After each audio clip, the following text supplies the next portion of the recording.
வணக்கம் மக்களே, நான் உங்க பிரியா பேசுறேன். இப்போ நான் பிரம்ம முகூர்த்தத்தின் சிறப்பு பற்றிய கதை தான் சொல்ல போறேன். இப்போ கதைக்குள்ள போலாமா? வெல்கம் டு பிரியாவின் கதைகள்.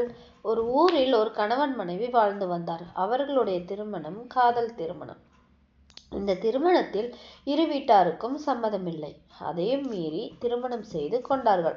அவர்களுடைய இரு வீட்டாரும் அவர்களுடன் பேசாமல் அவர்களை ஒதுக்கி வைத்தார்கள். ஆனால் திருமணம் செய்த இவர்கள் அதை பொருட்படுத்தாமல் வாழ்வில் முன்னேற வேண்டும் என்று நம்மை ஒதுக்கி வைத்தவர்கள் முன்னே வாழ்ந்து காட்ட வேண்டும் என்றும் முடிவு செய்தார்கள்.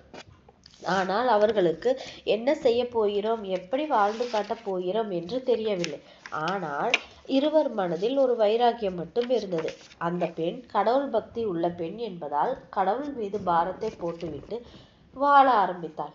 அவன் கணவனோ படிப்பையும் முடிக்க முடியாமல் வேலை செல்ல முடியாமல் தவித்தார். ஒருவருக்கொருவர் படும் கஷ்டத்தை ஒருவரிடம் ஒருவர் காட்டிக்கொள்ளாமல் வாழ்ந்து வந்தார்கள். அப்போதுதான் இந்த நிகழ்வு ஏற்பட்டது.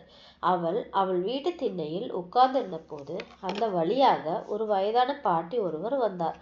ஏன் அம்மா உட்கார்ந்திருக்கிறாய், வேலையெல்லாம் முடிந்ததா என்று பேச்சு கொடுக்க ஆரம்பித்தாள். இவள்தான் தன் அம்மாவிடமும் மற்ற உறவினரின்றி தனியாக வாழ்ந்து வருகிறாளே. அதனால் அந்த பாட்டி பேச்சு கொடுத்தவுடன் தன் நிலைமையை அந்த பாட்டியிடம் அழுதபடி கொட்டி தீர்த்தாள். அதற்கு அந்த பாட்டி, நீ அழாதம்மா, உனக்கு ஒன்றும் இல்லை, நீ நன்றாக வாழப்போகிறாய், உன் சொந்தங்கள் எல்லாம் உன்னை தேடி வரும், நீ தெய்வ பக்தி உள்ளவள், அதனால் உனக்கு நல்லதுதான் நடக்கும், அதனால் நீ ஒன்றும் கவலைப்படாது, நான் சொல்வதை கேள், நீ தினமும் எத்தனை மணிக்கு தூங்கி எழுந்திருப்பாய் என்று கேட்டாள் அந்த பாட்டி. அதற்கு அவள் 6 மணிக்கு என்று சொன்னாள். அம்மா, நீ இனி பிரம்ம முகூர்த்தமான 3 முதல் 4 மணிக்குள் எழுந்திருச்சு உனக்கு பிடித்த கடவுளுக்கு தீபம் போட்டு கொண்டே வா. இப்படி 48 நாள்கள் தொடர்ந்து தீபம் போட்டு கொண்டு வா. அப்புறம் பாரு, நீ நினைத்தது எல்லாம் நடக்கும், நீ எப்போதும் சந்தோஷமாக இருப்பாய். ஆனால் ஒன்று, 48 நாள்கள் தீபம் போடும்போது முழு மனதுடன் எனக்கு நல்லது மட்டும்தான் நடக்கும் என்று எண்ணத்துடனும் தீபம் போட வேண்டும். அந்த பாட்டி சொன்னதுக்காக ஏனோ தானோன்னு செய்யக்கூடாது என்று பாட்டி சொல்லி கொண்டு சென்றாள். அந்த பெண்ணோ மறுநாளில் இருந்தே அந்த பாட்டி சொன்னது போல் பிரம்ம முகூர்த்தத்தில் 4 மணிக்கு எழுந்திருத்து மனதார கடவுளை வழிபட்டார். அவள் விளக்கு போட ஆரம்பித்து சில நாட்கள் தான் ஆனது.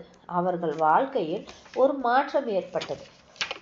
அவளது கணவருக்கோ வேலை கிடைத்தது. வேலை பார்த்து கொண்டே மீதி படிப்பையும் முடித்தார். அவர்கள் இருவரும் சந்தோஷமாக வாழ்ந்து வந்தார்கள். அவர்களுக்கு அழகிய 2 குழந்தைகள் பிறந்தன. அவர்களுடைய சொந்த பந்தமும் அவர்களுடன் பேச ஆரம்பித்தார்கள். அவர்களுடைய அப்பா அம்மா அவர்களை பெருமையாக பார்த்தார்கள். அன்று முதல் அந்த பெண் காலை 4 மணி பிரம்ம முகூர்த்தத்தில் எழுந்திருப்பதை நிறுத்தவில்லை.